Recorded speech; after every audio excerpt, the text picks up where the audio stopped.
সে বলছে তার আপনার এই কার্ড নিয়ে গেছে, তার বলছে যে এই নাম্বারে ফোন দিলে ঢাকা গেছে আর পাইবে না। এই তো তোর কাছে আমি ফোন দিচ্ছি। আপনার বাসা কোথায়? বাসা বাজারে করে রেখে ছেলে মেয়ে আছে আপনার? স্বামী? তো তারা কি ছেলে মেয়ে কি হয় নাই? আর স্বামী কি অবস্থা?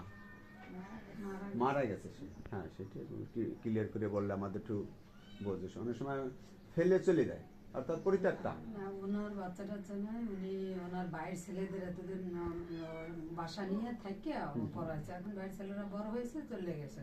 এখন ওনার ভাইও বয়স্ক হয়ে গেছে, এখন ওনার দেখার মতো কেউ নেই। ওনার সমস্যা, ওনার ওই ভাইয়ের ছেলে আর আমার ছেলে একত্রে জিলা স্কুলে পড়ছে। ও আচ্ছা। এখন ওরা তো বড় হয়ে গেছে, যার যার পথে চলে গেছে, ওনারা ফালাই গেছে। জিলা স্কুলে কোন সালে মেট্রিক পাস করে বের হয়েছে? এই যে এদের ইন্টারে ভর্তি হয়েছে।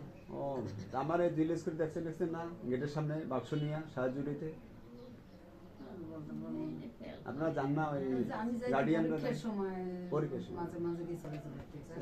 কোন শিফটে ছেলে পড়তো? বিকেল ডে শিফটে। ডে শিফটে। ওই জন্য ওই ডে শিফটে আমি খুব কম যাইতাম। আমি সকালে একটা শিফটে যাই, 12টা ওই শিফটে। এই জন্য আমার দেখেন না। তাহলে আমাদের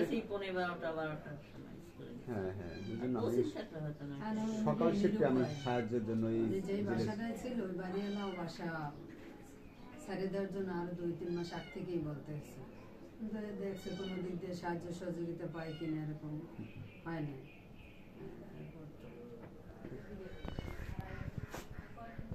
আমাদের এই বৃদ্ধাশ্রমটি বরিশাল সদরে কাউনিয়া হাউজিং অবস্থিত। আজকে আপনারা এই যে দেখছেন একজন বৃদ্ধ মহিলা, উনি আমাদের এই বরিশাল নিবাসী। কোন জায়গায় যেন বাসাটা বললেন? নাজিরেরপুর।